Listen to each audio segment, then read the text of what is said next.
Hello and welcome to episode 15 of Designer Speak. I'm your host Christopher Scott and today I'm with Nicolas Camacho.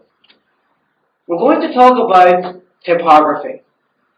So Nicolas, what does the word typography and what does it mean to you? Well, word typography is composed of two parts, type means form and graphy means to write. We're talking about a word that is kind of similar to other words. For example, idea comes from another word, it's form of archetype. So we're talking about shaping forms or writing forms, and by extent, the study of typography implies the study of how to write something that is legible and at the same time that could be beautiful. Typography actually implies the way of constructing something out of some kind of symbol that some people might say is created, or probably it evolved with humanity, or probably it was something that was archetypical or unconscious in humanity. So you believe that typography needs to be legible and also beautiful? Probably. But for me, I believe that typography has more to do with emotion, with how aesthetically well presented it is. But see, that's for me, in the terms of the typography world, it does not matter to me if something in typography is beautiful. For me, the function of why typography exists and why it was made in the first place was simply to say, for example, I have a message for someone and they need to read. Another person needs to know or read or understand the message that I need to say. It doesn't need to be beautiful in its description or the way it's done. Basically, the functionality of typography for me is to read. It's like you could have the most beautiful, elegant font and design in the world, but if you can't read it, then what's the point of it being there in the first place? It's like it's different. Like in terms of graphic design, it's a very complicated issue because everyone probably knows that Helvetica is the most used, most common font in the world. But there's a reason why that is. It's because the shapes and the forms and the curves of each of the letters is very, very easy for the people to read. But I'm not talking, I mean, like, you can't have a book in Helvetica, for example. But I mean in terms of 1, 2, 3, 4, 5 words maximum. It's very, very easy to read. And if you don't know Helvetica is like signs you see in the street and for the ambulance as well and stuff like that. So for me, the primary objective for typography is simply to read and to understand what someone says or something like that. I don't care if typography is beautiful or not. One of the important things about typography is that the written language evolved from the construction of several symbols that at the beginning separately, each of them have a meaning. Yeah. Each meaning of this, for example, T represents the tall cross, or for example, the O reflects like the sun or probably the mount. Correct? Each one of these symbols have a meaning, and it's like a way of expressing an archetype for humanity. So in the composition, the union of this written language was created. But at the beginning, each of these symbols were used for people telling other stories about probably telling stories about heaven, probably telling stories about where the humans come from. And the thing is about this is that in the mixture of all of these ideas and perceptions and mythologies, in the mixture of that, people were able to communicate bigger kind of concepts. Like for example, we now can design books, and books tell more stories than the primigenial myths that humans were challenged us by simple symbols. Now there are people that talk about speed reading, or for example, the ontological web, in which computers can understand a lot of information in, let's say, in a quantic way. So we're talking that the composition between several types, between several small symbols, could at some level produce the comprehension probably of huge fragments of information that humans would have never been able to. So humans had always that intention to create something beautiful out of meaning in order to be able to express the meaning in a different way.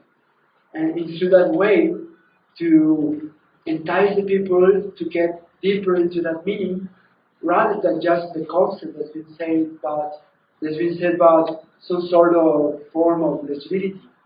Yeah, well, legibility, whenever you're thinking about it, when you're talking about typography, that's the most important aspect.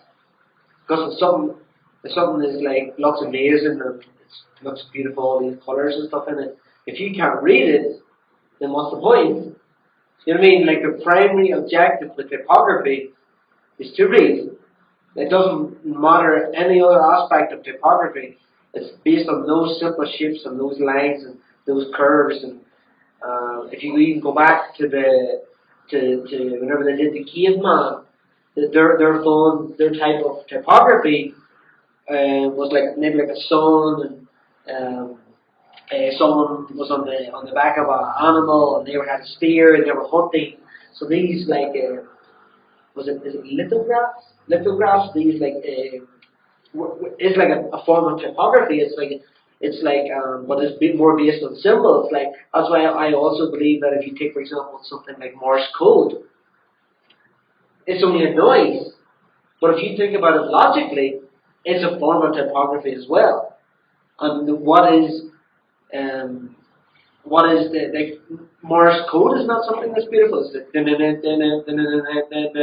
it's not something that's beautiful per se, but it's all about communicating that message, and that's what typography is for me. It's all about communicating my message to maybe another person. And you imagine if you're going up the street, and there's handwritten typography, and it's all beautiful and stuff, but then what happens if you go so fast in the car that you can't read it? Maybe you hit another car because it said 40 miles per hour, but it was written in this like beautiful, expressive font, but you can't read it because you're going past so fast, and then you crash or something like that. So, like for me, typography is like basically the purpose of reading, and that's it. But do you believe, Nicholas, that because do you know what I mean? Especially with English and Spanish and all these other languages, they've sort of become sort of like it segmentizes, or it sections certain countries to certain ways. Like for example, you're talking about language or typography. English is probably the most international, but so I think that in terms of typography and language, it causes barriers between countries. That's why I would rather one language for the whole world. One typography for the whole world, not that would be a better world in general, because if you say, for example, me and you go to Africa tomorrow, what are we going to do? You know what I mean? We would have a lot of problems. You know what I mean? Because we don't know the language of all these other countries. How would you impose that? So it's like disrupting the evolution of certain cultures, or forget all the history. I know the right to exist. And one of the things about passing on the motion about what it is inside of typography is, for example, what the scribes do. Scribes were the people that used to write the scriptures and make copies about beautiful books that in the past were so hard to get a copy of because they were like treasures. But the thing is, in the design of those books, there probably was more value than just the message that you get from the reading. The design, the composition of that part was probably something that the modern books can tell you.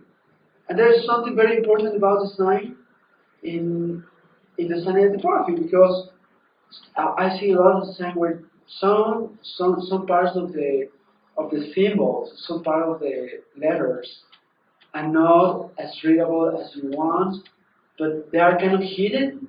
But when you discover them, it causes a greater effect on you. So probably in design, you use typography in order to express something else.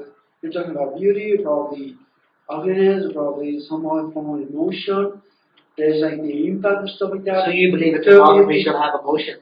Exactly. I don't believe it has to express something about the designer.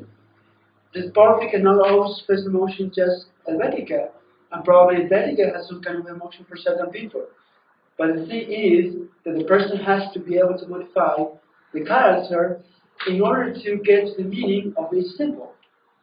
The typography is like world recognized famous, or famous, I can't say the word. It's famous for being like a neutral font. It's like that. That's why everyone uses it, because it's not like when you use Helvetica, you don't think of like a company that they use it as part of their logo or their branding. That is a company that's expensive, or they don't also think that's a company that's cheap as well. It's like a neutral font. That's why it's so popular. That and actually in the world that we live in, people want to be neutral. They want to be the same. They want to be together. They're not getting someone who's making like a font that's completely crazy or typography that's completely crazy. And that's really interesting because experimenting with a lot of people in which they love creating their own typography. And yeah. For example, just making the handwriting a typography for use to be able to use that in their computer and to repeat it so many times and create many different of their drawings and stuff. The beautiful part of the typography, people are into that. People love that. So I don't think if you make a standardized kind of typography, that would be like cutting off the human right to express themselves, what they want, and how they pretend to feel who they are. But that's the thing. Like, I think the best form of typography is your hands. That's the best font that you can use. Yeah, and you cannot standardize the typography with your hands. Huh? You cannot standardize the typography with your hands. What do you mean by standardize? To make it a standard. Well, no, but it depends on like. I'd love a world with no fonts. I'd love a world with no fonts.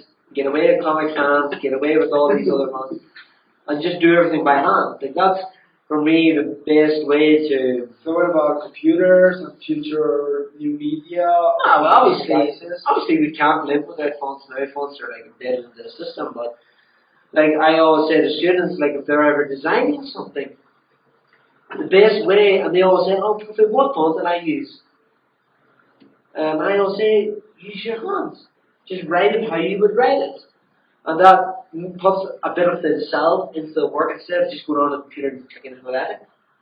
You know what I mean? That's the thing. You can make your own design to be a new form of typography. That's what all the students I've seen love, and probably that was one of the biggest advancements that Apple computers did at the beginning when they allowed to put typography in the use of the people in order to